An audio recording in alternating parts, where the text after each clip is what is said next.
तो अब जो है ना कलयुग में क्या बताया, कलयुग केवल नाम आधारा सुमेर सुमेर नर उतर ही पारा। कलयुग में केवल जो है जो भगवान के नाम की नाव पे चलता है वो जो भग वो है क्या कहते हैं उसे, वैतरणी रिवर, भवसागर, उसे क्रॉस कर जाता है।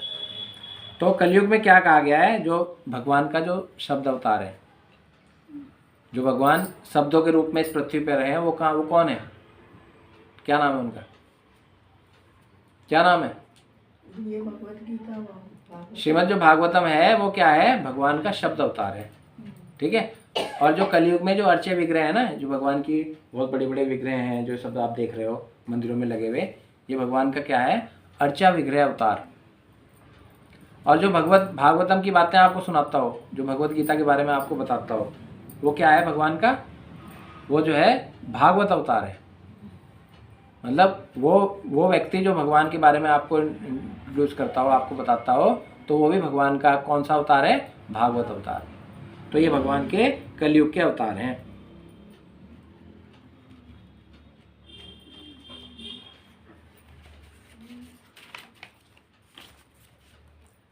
अब जो है भागवतम में एक श्लोक आता है, बहुत इंपॉर्टेंट श्लोक है, उसको याद भी करना चाहिए और उसके बारे में जानना भी चाहिए। अब मेरे साथ बोल लेंगे सब लोग। वासुदेव परावेद, वासुदेव परामखा, वासुदेव परायोगा, वासुदेव पराक्रिया, वासुदेव परम ज्ञानम, वासुदेव परम तपः, वासुदेव परम धर्म, वासुदेव परम गति। तो वासुदेव परम वेदा। अब पहले तो बताओ वासुदेव कौन है, वासुदेव कौन है, वासुदेव कौन है, भगवान श्री कृष्ण। वासुदेव कौन है प्रभु?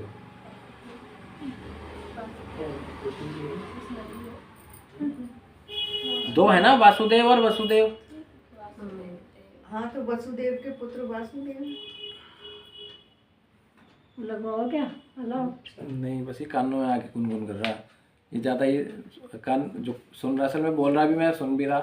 तो यहाँ पर क्या हो गया, कर्णपुट बताया ना आपको, इसका उदाहरण कर्णपुट जो है वो क्या है, मतलब बहुत अच्छी अच्छी बातें सुनते भी हैं।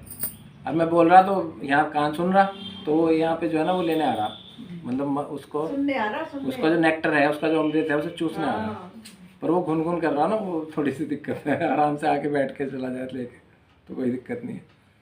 तो क्या कह रहे हैं भगवान के आपने सुना होगा क्या, एक तो वसुदेव और दूसरा वासुदेव। तो भगवान के पिता का नाम तो क्या है, वसुदेव, और भगवान स्वयं भगवान कृष्ण का नाम क्या है, वासुदेव। वासु और वसु। तो यहाँ वासुदेव कौन है, भगवान कृष्ण है। भगवान कृष्ण के बारे में कहा गया है जो वासुदेव परम वेदा। परम वेदा मतलब, वेद का मतलब होता है ज्ञान। जो भगवान कृष्ण के गुणगान गाता है, जो भगवान कृष्ण के प्रति शरणागत हो जाता है, तो भगवान उसे सारा का सारा ज्ञान दे देते हैं। ज्ञान कैसे दे देंगे, वो जो है संपूर्ण उसके अंदर ज्ञान आ जाएगा, उसे सारी भाषाओं का ज्ञान हो जाएगा, उसे सारे सब्जेक्टों का ज्ञान हो जाएगा, है ना, उसे जितनी भी कलाएं हैं उन सब का ज्ञान हो जाएगा, है ना। उन्हें श्रीमद् भागवतम का, रामायण का, भगवद गीता का, रामचरितमानस का, 18 पुराण का, 18 उपपुराण का, 108 उपनिषदों का, 6 शास्त्र का, 4 वेदों का समूह जो है क्या होगा, ज्ञान हो जाएगा। उसे क्या बोलते हैं, परावेदा बोलते हैं ना। द्विवेदी 2 वेदों का ज्ञाता, चतुर्वेदी 4 वेदों का ज्ञाता, है ना। ये सारे क्या हैं, ये ज्ञानी लोग हैं जिनके अंदर ज्ञान भरा हुआ। तो वो ज्ञान क्या है, वेद। तो यहाँ भगवान कह रहे हैं वासुदेव परावेदा। जो भगवान कृष्ण का उपासक होता है उस पर भगवान ज्ञान उसके अंदर कूट कूट के भर देते हैं, समझिए, उसको हर तरह का ज्ञान मिल जाता है। फिर भगवान कह रहे हैं वासुदेव परामखा। मखा का मतलब होता है यज्ञ। जो भगवान कृष्ण का उपासक होता है, जो भगवान कृष्ण का भक्त होता है, जो भगवान कृष्ण का अनुयायी होता है, उसे बोलते हैं कृष्णव या वैष्णव या गौड़ीय संप्रदाय से जो संबंधित होते हैं वो लोग। तो उन्हें क्या मिलता है, उन्हें सारे के सारे यज्ञों का फल मिल जाता है। अब यज्ञ कौन से हैं, यज्ञ तो आप एक यज्ञ कराते हो जिसमें जो है ना बहुत सारी संविधाएँ होती हैं। एक हवन कुंड होता है, एक जो है बहुत सारे आम के लकड़ियाँ होती हैं, है ना, फूल मालाएँ होती हैं, सामग्री होती है, संविदा होती है। फिर पंडित जी बोलते हैं ओम शांति, ओम औषधया शांति, ओम ये शांति, ओम वासुदेवा शांति, है ना, बोलते हैं ना, बहुत सारे मंत्र बोलते हैं। मंगलम भगवान विष्णु, मंगलम गरुड़ध्वजा, मंगलम कुंडलीकाक्षाय, मंगलाय तनोहरि, है ना, बोलते हैं ओम रक्षोदयाम शांति, ओम पृथ्वी शांति, ओम ये शांति, ओम वो शांति, स्वाहा स्वाहा स्वाहा, करते हैं ना यज्ञ। तो ऐसे बहुत सारे यज्ञ हैं। अश्वमेध यज्ञ, है ना, अश्वमेध यज्ञ में क्या होता था, पूरा पूरा जो है साम्राज्य राजा जीतने के लिए वो यज्ञ करा करता था। हरे कृष्ण। एक जो है ना पुत्रेष्टि यज्ञ होता है, पुत्र प्राप्ति के लिए यज्ञ होते हैं, है ना, बहुत सारे यज्ञ होते हैं। तो भगवान यहाँ कह रहे हैं कि जो मेरा अनुसरण करता है, जो मेरे ज्ञान के बारे में अनुशीलन करता है, जो मुझे मानता है, जो मेरा जप करता है, तो उसे भगवान क्या कहते हैं, वासुदेव परामखा, मतलब उसे संपूर्ण यज्ञों का फल मिल जाता है। ठीक है, समझ गए। अब भगवान कह रहे हैं वासुदेव परायोगा, जो भगवान कृष्ण का उपासक होता है उसे क्या मिल जाता है, सारी की सारी योग सिद्धियां मिल जाती हैं। अब योग आपने तो एक ही योग सीख रखा, प्राणायाम कर लो जी, भस्त्रिका कर लो जी, अनुलोम विलोम कर लो जी, सांस अंदर बाहर कर लो जी, है ना, हाथ पैर ऊपर कर लो जी, सिर नीचे कर लो जी, है ना, ये नाक बंद करके एक नाक से सांस छोड़ो जी, दूसरे से निकाल लो जी, ये सारे के सारे योग सुन रखे ना आपने। परंतु भगवान कहते हैं कि यदि कोई व्यक्ति जो है मेरे साथ जुड़ जाता है, योग का मतलब होता है जुड़ना, तो मैं उसे सारे सब तरह के योगों में परिपूर्ण कर देता हूँ। जितने भी इस पृथ्वी पे योग हैं वो सारे के सारे भगवान कृष्ण को मानने से, भगवान कृष्ण का जाप करने से मिल जाते हैं। उसे ना तो प्राणायाम करने की जरूरत, ना उसे भस्त्रिका करने की जरूरत, ना उसे अनुलोम विलोम करने की जरूरत, ना उसे तपस्या में करने की जरूरत, ना उसे समाधि में जाने की जरूरत, ना उसे कुछ करने की जरूरत। मात्र क्या करने से, भगवान को मान लेने से कि भगवान जो है परायोगा, वासुदेव क्या है, परायोगा। अब वासुदेव पराक्रिया, पराक्रिया वासुदेव कह रहे हैं कि पराक्रिया, कोई व्यक्ति जो मेरे प्रति क्रिया करता है, क्रिया से मतलब जप कर रहा, तप कर रहा, भगवान को स्नान करा रहा, भगवान के लिए गुणगान कर रहा, भगवान के अर्चा विग्रहों की सेवा कर रहा, है ना, भगवान का एक कीर्तन करा रही, जैसे माता जी रेगुलर चल रहा है ना, ये सब लोग, ये क्या है, क्रिया है। ये ऐसी परम पवित्र क्रिया है, इसे करने के बाद भगवान कृष्ण जो है उसी के हो जाते हैं, जो ऐसे काम करता है। तो भगवान यहाँ कह रहे हैं वासुदेव पराक्रिया, वासुदेव परम ज्ञानम। अब बताया ना वेद, भगवान क्या है, वासुदेव परावेदा। तो ऐसे ही वासुदेव परम ज्ञानम, तो जो भगवान कृष्ण है उसके उपासक को सब तरह का ज्ञान मिल जाता है, वो हर तरह के ज्ञान में परिपूर्ण हो जाता है। वासुदेव परम तपा, तपा मतलब तपस्या, है ना। कुछ लोग ऐसी तपस्या करते हैं कि भाई मैं जो है जिंदगी भर क्या करूँगा, चप्पल उतार के मंदिर जाऊँगा, या कुछ लोग कहते हैं जी मैं परिक्रमा करूँगा जी, नंगे पैर परिक्रमा करूँगा, है ना। कुछ लोग कहते हैं जी मैं एक हाथ ऊपर के करके जो है भगवान की भक्ति करूँगा। दंडी स्वामी कहते हैं ना, दंडी स्वामी, जो बहुत वो करते हैं, तपस्याएं करते हैं, कुछ कांटों पे लेटे रहते हैं, कुछ गर्मियों में जो है अपने चारों तरफ आग लगा लेते हैं, वहाँ बैठ जाते हैं, कुछ सर्दियों में ठंडे पानी में खड़े हो जाते हैं। तो ये सारी की सारी तपस्याएं किसके लिए करते हैं, भगवान को पाने के लिए करते हैं। तो भगवान क्या कह रहे हैं कि यदि तुम मेरे नाम का अनुसरण करोगे, मुझे मानोगे, तो जितनी भी तपस्याएं इस पृथ्वी पर है वो सारी की सारी तपस्याओं का फल मैं तुम्हें प्रदान कर दूंगा। भगवान इतने परम पवित्र और इतने शक्तिशाली हैं। फिर भगवान कह रहे हैं वासुदेव परम धर्मा, परोधर्मा। परोधर्मा का मतलब क्या है कि मेरे अलावा इस पृथ्वी पे कोई धर्म ही नहीं है। धर्म तो साक्षात भगवत परिणीतम, जो भगवान से ही धर्म किससे निकला, भगवान से ही निकला। जो भगवान के गुणगान नहीं करता, जो भगवान की 16 माला नहीं करता, जो भगवान का भोग लगा के नहीं खाता, वो अधर्मी है। क्योंकि साक्षात जो धर्म है क्या है, वो भगवान श्री कृष्ण ही है। इस पृथ्वी पे एक ही धर्म है, वो क्या है, भागवत धर्म, भगवान कृष्ण का धर्म। उसके अलावा कोई धर्म नहीं है। कहते हैं ना भगवान सर्वधर्मान परित्यज्य माम एकम शरणम व्रज अहम त्वं सर्व पापेभ्यो मोक्षयिष्यामि मा शुचः। यदि तुम इस पृथ्वी के सारे झंझटों को छोड़ के, सारे बनाए हुए धर्मों को छोड़कर एकमात्र मेरी शरण में आ जाओगे, तो मैं तुम्हें सब चीज़ उपलब्ध करा दूंगा, तुम्हारे लिए सब कुछ चीज़ की जो है आवश्यकताओं की पूर्ति कर दूंगा। तो भगवान यहाँ कह रहे हैं कि जितने भी धर्म हैं वो क्या हैं, सब कैटअप धर्म है। कैटअप धर्म मतलब जो अपनी सुविधा के अनुसार बनाए गए हैं। ये जो हिंदू मुस्लिम सिख ईसाई जो धर्म बने हुए हैं ना, ये गंदे गंदे धर्म जो बने हुए हैं, जो इस्लाम धर्म है ये बना हुआ है, या और दूसरे जो चीज़ें बनी हुई हैं, मतलब ये सारी क्या चीज़ें हैं, ये कैटअप धर्म बताए गए हमारे उसमें जो है ना, कैटअप धर्म बताए गए। तो मतलब मात्र एक ही धर्म है, वो क्या है, भगवत प्रणीतम, साक्षात भगवत धर्म, भगवान कृष्ण को मानना ही वो हमारा धर्म है। और कोई भी धर्म हमारे ऊपर एप्लीकेबल नहीं होता, हमें किसी और चीज़ को नहीं मानना चाहिए। तो अब भगवान कहते हैं वासुदेव परमम गति। गति का मतलब क्या होता है, मैंने बताया था अभी कि इस पृथ्वी पे क्या है, इस पृथ्वी पे इस पृथ्वी को कहा जाता है भुवन, और इस पृथ्वी के ऊपर 7 लोक हैं, इस पृथ्वी के नीचे 6 लोक हैं। तो जो व्यक्ति भगवान कृष्ण का उपासक होता है वो कहा जाता है इस पृथ्वी के ऊपर के लोकों में जाता है, और जो भगवान कृष्ण का जो उपासक नहीं होता वो कहा जाता है इस पृथ्वी के नीचे के लोकों में जाता है।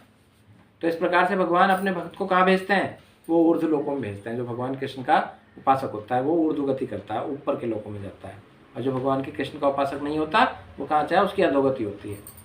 वो कभी रेंगने वाला बनेगा, कभी सर्प बनेगा, कभी पाताल लोक में चला जाएगा, कभी कुछ बनेगा, कभी कुछ बनेगा। इस तरीके से वो अपनी स्थिति उसकी हो जाती है।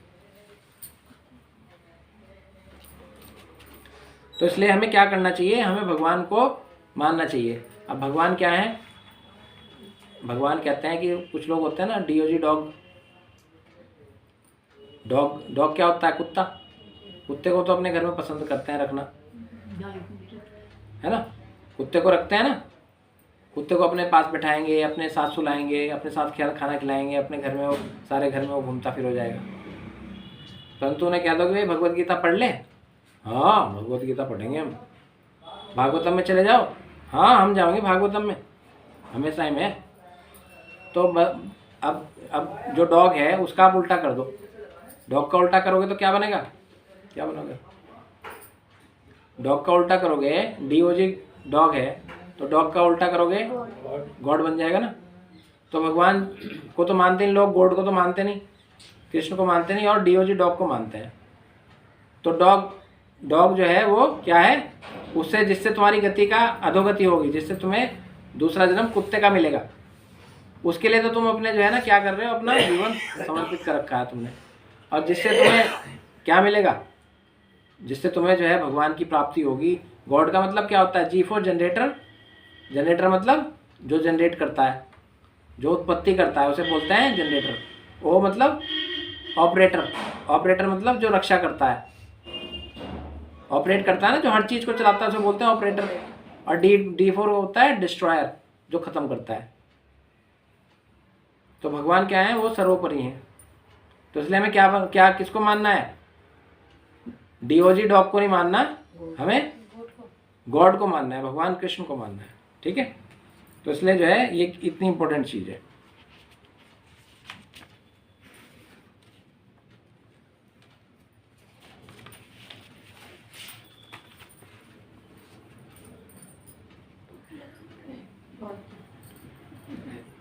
अब बताते हैं कि जो मनुष्य है इस पृथ्वी लोक का, वो क्या है, उसका जीवन जो है ना हिंदी वर्णमाला के जो कुछ अक्षर हैं उसके अकॉर्डिंग है। क्या हिंदी वर्णमाला के क्या अक्षर हैं, फे, बै, भै और भै। क्या है, पै, फे, बै और भै। क्या बताएं, एक कान से सुनिए, दूसरे से निकाल दिया। तेरा तुझको अर्पण क्या लागे मेरा, है? हिंदी वर्णमाला की 4 अक्षर हैं, पै, फे, बै और भै। पै का मतलब क्या है, प्रभुपाद जी कहते हैं कि जो पै है, पै में क्या है, इस पृथ्वी पे रहने वाला जो मनुष्य है वो इतना परिश्रम करता है, इतना परिश्रम करता है, वो सुबह से लेकर शाम तक जो है ना अपने शरीर का क्या करता है, चूर्ण बना देता है। चाहे वो महिला हो, चाहे वो स्त्री हो, चाहे वो बच्चा हो, चाहे वो लड़की हो, है। क्या करेगी महिला, सुबह उठते ही जो है ना, सुबह 4 बजे उठ के अपने परिवार के सुरक्षा में उसके पोषण में लग जाएगी। आदमी सुबह जो है 6-7 बजे उठ के वो नहा धो के क्या करेगा, अपने काम धंधे पे चला जाएगा और अपना वो शुरू कर देगा, क्या काम धंधे में ऐसा वो हो जाएगा कि हर टाइम उसे जो है ना वही लगेगा भाई किस कैसे मैं पैसे कमा लूँ, है ना। महिलाएं क्या करेंगी, वो भी सारा दिन अपने शरीर को जो है दोनों साइड से जलाएंगी। मोमबत्ती होती है ना, मोमबत्ती की दो साइड से वो कर दो, ज्योति निकाल दो, बत्ती निकाल दो मोमबत्ती की दो साइड से। ऊपर तो होती है जहाँ से जलती है वो, और नीचे से भी काट काट के वहाँ भी वो निकाल दो और दोनों साइड से जला दो, तो वो मोमबत्ती कितनी जल्दी खत्म हो जाएगी, है प्रभु। मोमबत्ती जब दो साइड से जलेगी तो वो जल्दी खत्म हो जाएगी। तो ऐसे ही जो हमारा शरीर है वो परिश्रम कर करके क्या होगा, उसका जल्दी ही राम नाम सत्य हो जाएगा और वो पंच तत्वों में विलीन हो जाएगा। तो इस पृथ्वी पर रहने वाला जो मनुष्य है वो क्या करता है, पैसे परिश्रम पूरा जिंदगी निकाल देगा, उसे पता ही चलने का कब वो जन्म हुआ उसका और कब उसका बुढ़ापा आ गया और कब वो अपना उसकी सिकाई होगी किसमें, लकड़ियों में। लकड़ियों में सिकाई भी तो होती है ना, वो भी नहीं पता लगता उसे। तो जिंदगी भर क्या करा उसने, परिश्रम। तो पहला अक्षर क्या बताया प्रभुपाद ने, परिश्रम, पै। अब जब आदमी कोई परिश्रम करेगा तो उसके मुंह से क्या निकलेगा। अब गधा होता है, जो आपने देखा होगा गधा जो है ना बहुत परिश्रम करता है, तो उसके मुंह से क्या होता है,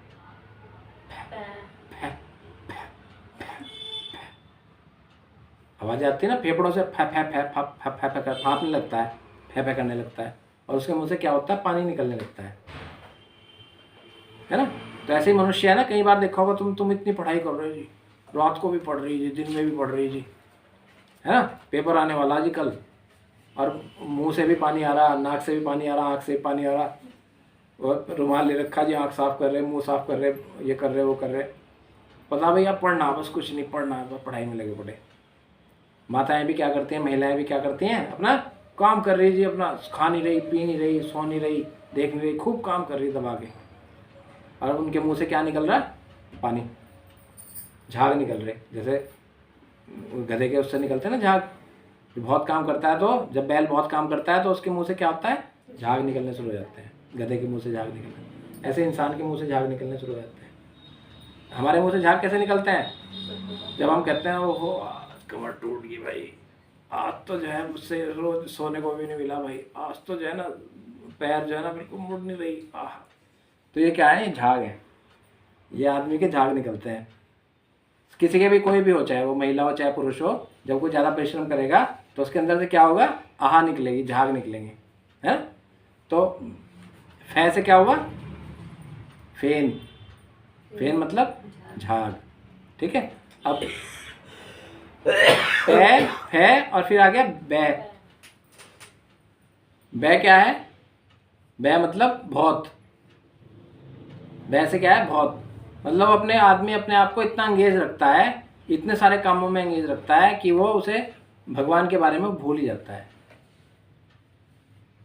मतलब अपने आप को इतने सारे धर्मों में फंसा लेता है, इतने सारे कामों में फंसा लेता है कि वो जो सही गति है, जो सही चीज़ है, उसके बारे में वो भूल जाता है।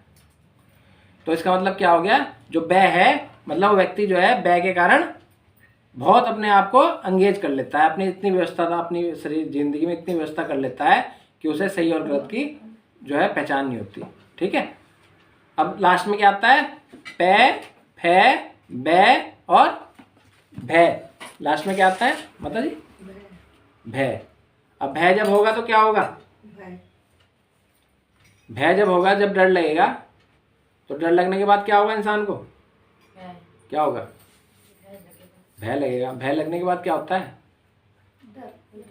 डर लगता है। डर लगने के बाद क्या होता है, कि हमने कुछ करा ही नहीं, करा नहीं, जो हार्ट है कोलैप्स हो जाता है। जब आदमी को जब धक धक होता है तो ये फेल भी होता है। इतना डर लगता है आदमी को कि भाई अब मैं गया, और कुछ लोग जो है ना उस डर में ही चले जाते हैं।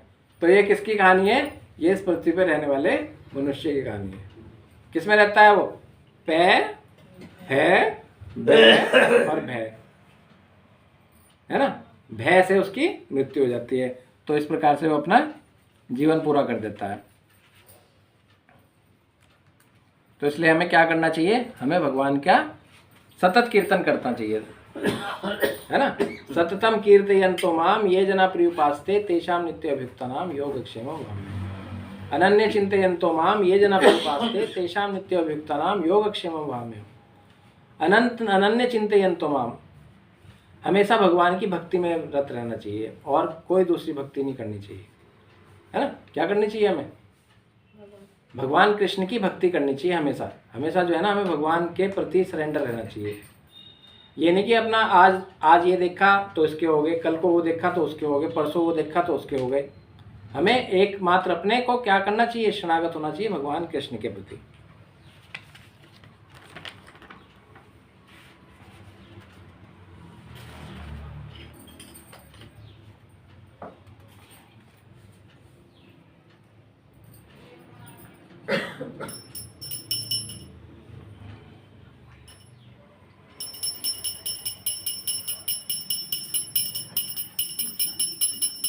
तो हमें जो है ना कुछ ऐसी चीज़ों को अवॉइड करना चाहिए जहाँ पर हमें जाना चाहिए, चाहे कुछ भी कितना भी कुछ सब कुछ मिल रहा हो।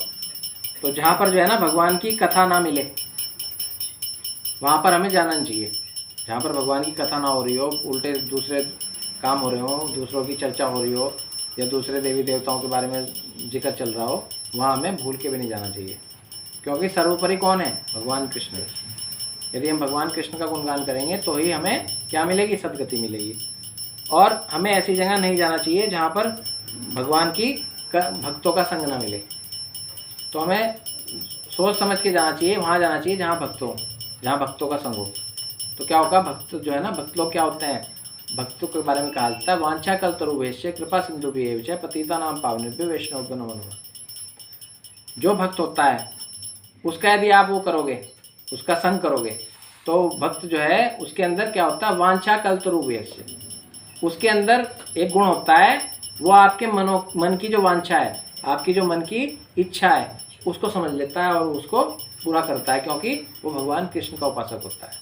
वो भगवान कृष्ण से कहेगा कि भाई इस भक्त की इच्छा को पूरी करो। तो एक भक्त का संग करने से आपको क्या मिलेगा? आपकी इच्छा की पूर्ति हो जाएगी। तो इसलिए हमें क्या करना चाहिए?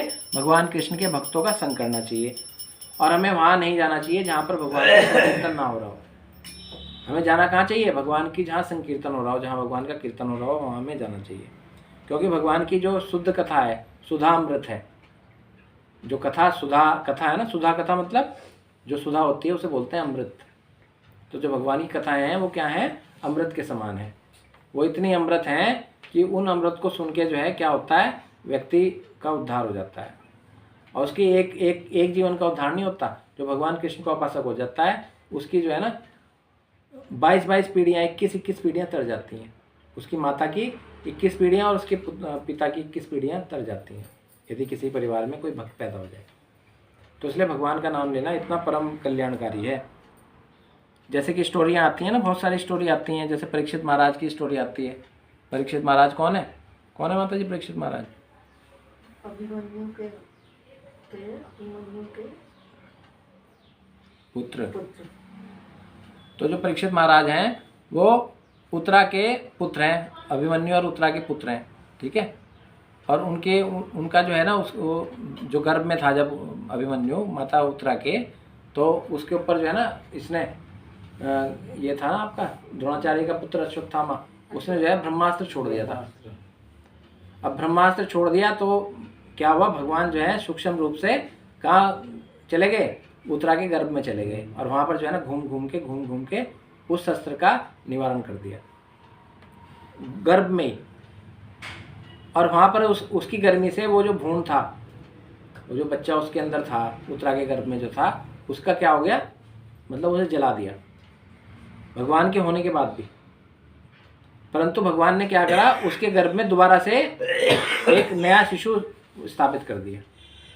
वो तो जल गया, परंतु वहाँ पर जो है एक नया जो बना के पिंड बना के एक नया शरीर बना के भगवान ने वहाँ पे स्थापित कर दिया और बाहर आ गए। तो उसका जो परीक्षित महाराज का जो नाम पड़ा वो क्या क्यों पड़ा? क्योंकि वो भगवान ने बचाया था। भगवान ने तो बचाया था।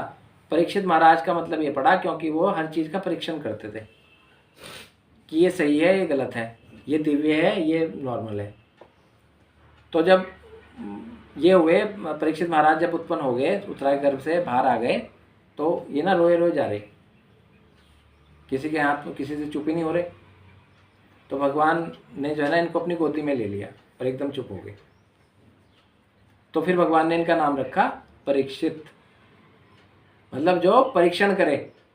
अब भाई यदि भगवान, कोई भक्त जो है भगवान की गोदी में चला जाएगा तो उसके सारे के सारे दुख दर्द खत्म हो जाएंगे, उसका समूह जो है सारे कष्ट कट जाएंगे, तो वो सुखी हो जाएगा। सुखी हो जाएगा तो क्या होगा, उसके अंदर आनंद उत्पन्न होगा, वो हंसने लगेगा। तो ऐसे ही जो परीक्षित महाराज थे वो भगवान के गोद में आते ही क्या हुआ, हंसने लगे। और हंसने लगे तो फिर भगवान ने उनको क्या नाम दिया, परीक्षित, जो परीक्षण करता हो, जिसको ये ज्ञान हो कि ये भगवान है और ये एक साधारण व्यक्ति है। क्योंकि अर्जुन की गोद में आए वहाँ भी रो रहे थे, द्रौपदी की गोद में आए वहाँ भी रो रहे थे, कुंती महारानी की गोद में आए वहाँ भी रो रहे थे, है ना, सारे पांचों पांडवों की गोद में आए वहाँ भी रो रहे थे, परंतु जैसे ही भगवान की गोद में आए तुरंत हंसने लगे। तो इस प्रकार से भगवान जो है क्या है, परीक्षित महाराज भगवान के ऐसे अनन्य भक्त हैं। ऐसे एक स्टोरी आती है भगवान किसकी, भगवान राम के बारे में आती है। किन के बारे में, आपके तुलसीदास जी महाराज के बारे में। तुलसीदास जी को भगवान राम का पता कैसे पता लगा, पता है किसी को? तुलसीदास जी को भगवान राम कैसे मिले? जब उसकी वाइफ ने उन्हें दूध कारा। हाँ यही सूत्र में है, तभी भगवान का नाम लेते रहे। कैसे मिले प्रभु, बताओ, कहानी पता आपको? ये तो स्टार्टिंग की है ना, ये तो आपने पहली सीढ़ी बताई, पहली सीढ़ी का जो पहला स्टेयर होता है वो बताया कि भाई उसकी बीवी ने उसे दुत्कार दिया था, वो अपनी बीवी के चक्कर में ज़्यादा उसमें पड़ा हुआ था, उसे ना तो खाने देता था, ना सोने देता था, ना पीने देता था, सारा दिन उसके पीछे पड़ा रहता था। वो इतनी सुंदरी थी। तो उसने एक दिन जो है ना, वो मतलब क्या हुआ, वो चली गई, जाने नहीं देता था, अपनी मायके नहीं जाने देता था उसे अपनी वाइफ को तुलसीदास जी क्या करते थे, जाने नहीं देते थे, क्योंकि भाई मैं तेरे बिना नहीं रह सकता एक भी पल, तू गई तो मैं गया, मेरे प्राण उड़ जाएंगे। पीछे पीछे चले गए। तो जो है बड़ी मुश्किल से उसने टाइम लगा के अपने मायके जाने का निकाल लिया टाइम। तो वो चली गई जी, दिन तो कट गया कैसे भी, पर रात को जो है ना उसका बहुत बुरा हाल हो गया। रात को ही उठ के अपनी बीवी के मायके चला गया। बहुत भयंकर बारिश हो रही। अब भयंकर बारिश में जो है ना वो नदी नदी पार करके पता नहीं कैसे कैसे, उसमें भी बताते हैं कि उसमें भी जो है ना एक डेड बॉडी बह रही थी नदी में, उस डेड बॉडी के ऊपर बैठ के क्रॉस करके अपना उधर चले गए वहाँ। और वहाँ उसके घर में खटखट करा तो कोई जागा नहीं, बहुत बिजली कड़क रही थी, तो सांप लटक रहा था एक उसके उस पर। वो सांप जो है ना आपस में लिपटे हुए थे, तो वो सांप को पकड़ के उसके मुख को, सांप के मुख को ही पकड़ के अपना ऊपर चढ़ के अपना वहाँ पहुँच गया उसके कमरे में। और पहुँच के वहाँ जाके अपनी वाइफ से कहने लगा, प्रिय खोलो खोलो मैं आ गया। क्योंकि भाई कुछ तो शर्म कर लो। मतलब उसे ऐसी ऐसी बातें सुनाई उसने उस दिन कि उसने जो है ना मतलब कहा कि बस आज के बाद तूने अच्छा रास्ता दिखा दिया, तू अपने रास्ते मैं अपने रास्ते। तो उसके बाद उसने जो है अपनी बीवी की तरफ मुड़ के नहीं देखा। उस दिन से वो भक्ति भाव में निकल गया। तो एक बार की बात है, वो जो है ना उसमें आपके अयोध्या के पास में क्या करते थे, चित्रकूट जगह है वहाँ पर, चित्रकूट में वो रहा करते थे, तपस्या के लिए वहाँ रहते थे। तो वहाँ प्रतिदिन एक जलाशय में जाते थे, वहाँ स्नान करते थे, और वहाँ पर एक जल जो है एक पेड़ की जड़ में डाला करते थे तुलसीदास जी। तो ऐसा नियम था उनके, प्रतिदिन वो करते थे। तो वहाँ पे जप करते थे, जप करके जो है ना वो जल जो है उसमें स्नान करने के बाद उसके वृक्ष में जल डालते थे। तो जब बहुत सारे जप कर दिए, बहुत सारा जल अर्पण कर दिया, तो वहाँ उसमें से क्या हुआ, जो पेड़ है वो फट गया। और फट गया तो उसमें से एक जो है ना प्रेत निकला, और वो हाथ जोड़ के उनके सामने खड़ा हो गया हनुमान जी के, कि हनुमान जी आपके कारण जो है क्या हुआ, मेरी मुक्ति हो गई। मैं पता नहीं कितने कई हजारों सालों से यहाँ पर मतलब बंधा हुआ था, मेरी मुक्ति नहीं हो पा रही थी, परंतु आपने क्या करा, मेरी मुक्ति करा दी। होते हैं ना बहुत सारे प्रेत ऐसे होते हैं जिनको कोई चीज़ ऐसी मिल जाए तो उनको जरूरत होती है तो उनकी मुक्ति हो जाती है। जैसे किसी को पानी की आवश्यकता होती है तो उस प्रेत को यदि पानी दे दो तो उसकी मुक्ति हो जाती है ना। तो ऐसे ही उस प्रेत की मुक्ति किससे होगी, भगवान के नाम लेने से और जल अर्पण, जल पीने से। जल उसे अर्पित किया है तो उसकी मुक्ति हो गई प्रेत की। तो मुक्ति होगी तो वो प्रकट हो गया सामने। अब प्रकट हो गया तो हनुमान जी के सामने आ गया, और तुलसीदास जी के सामने आ गया। तो जब तुलसीदास जी के सामने आ गया तो तुलसीदास जी ने उसने पूछा कि भाई बताओ तुम्हें कुछ चाहिए क्या। प्रेत ने कहा उसे कि भाई मैं तुम्हारे पे खुश हूँ और तुम बताओ तुम्हें क्या चाहिए। तो उसने कहा कि मुझे तो कुछ नहीं चाहिए, मुझे जो है तुम भगवान राम के बारे में बताओ, भगवान राम मुझे कैसे मिलेंगे। अच्छा, वो हनुमान जी को ढूंढा फिर उन्होंने। तो उन्होंने जो है ना कहा कि भाई कैसे मिलेंगे भाई, मैं तो भाई भगवान राम के बारे में तो मैं जानता नहीं, परंतु मेरा जो है ना इंस्पेक्टर है एक, मेरा एक ठेकेदार है, उसे बोलते हैं प्रेतराज। वो जो प्रेतराज है वो हनुमान जी हैं, मैं उन तक तो मेरी पहुंच है, वो तो उनको तो मैं बता सकता हूँ कि तुम्हें वो कहाँ मिलेंगे, कि चलो तुम उन्हें हनुमान जी के बारे में बता दो। तो उस प्रेत ने जो है हनुमान जी का पता बताया कि सरयू के घाट पे अयोध्या में एक मंदिर के प्रांगण में राम कथा होती है, वहाँ पर हनुमान जी प्रतिदिन नित्य आते हैं, और आप जो है ना वहाँ पर उन्हें, मैं बता रहा हूँ, उन्हें पहचान लेना और उन्हें आप पसंद कर लेना, वो आपको हनुमान जी मिल जाएंगे। तो उन्होंने कहा जी मैं कैसे पहचानूंगा, क्योंकि जो सबसे पहले आता हो और सबसे बाद में जाता हो वो हनुमान जी होंगे। तो जो है 2-3 दिन लगाया, उन्हें पता लगा कौन पहले आया कौन बाद में गया, तो अपना वो एक दिन पहले ही आके बैठ गए वहाँ सुबह। तो वहाँ पर जो है ना एक बहुत ही कुरूप सा व्यक्ति, उसके शरीर में बहुत दुर्गंध आ रही, बहुत गंदे कपड़े पहने हुए, और वो वहाँ आया और उसने जो है ना सारी दरियाँ बिछाई, वहाँ दरियाँ बिछा के, और सबसे आखिरी में जाके पीछे कहीं को जाके चुपके से बैठ गया, और सबसे लास्ट में जब सब लोग चले गए सारी दरियाँ इकट्ठा करी, सारी सफाई सुफाई करी, फिर हो गया। तो अगले दिन जो है ना वो पहचान गए तुलसीदास जी, और वो उनके चरणों में पकड़ के, उन्हें चरण पकड़ के कहने लगे हनुमान जी आप दर्शन दो, कौन हो आप, दर्शन दो दर्शन दो। क्योंकि भाई कोई नहीं हूँ, मैं तो कोड़ी हूँ, मैं करूप हूँ, मेरे से दूर रहे मेरे से। तो कह ना ना आप हनुमान जी हो, आप हनुमान जी हो, आप मुझे दर्शन दो। तो जब ज़्यादा ही मैंने किया, ज़्यादा ही परेशान हनुमान जी को करने लगे, तो हनुमान जी एकदम वहाँ पर प्रकट हो गए। तो जैसे हनुमान जी वहाँ प्रकट हो गए तो उन्हें मतलब एकदम से सब कुछ दिखने लगा, सब कुछ सही हो गया वहाँ। और फिर उन्होंने उनसे पूछा कि भगवान आप मुझे तो मिल गए हनुमान जी, और आप ऐसा करो, आप मुझे बताओ कि मुझे भगवान राम कैसे मिलेंगे। तो फिर उनके कारण जो है भगवान हनुमान जी के कारण किनको, उनको जो है तुलसीदास जी को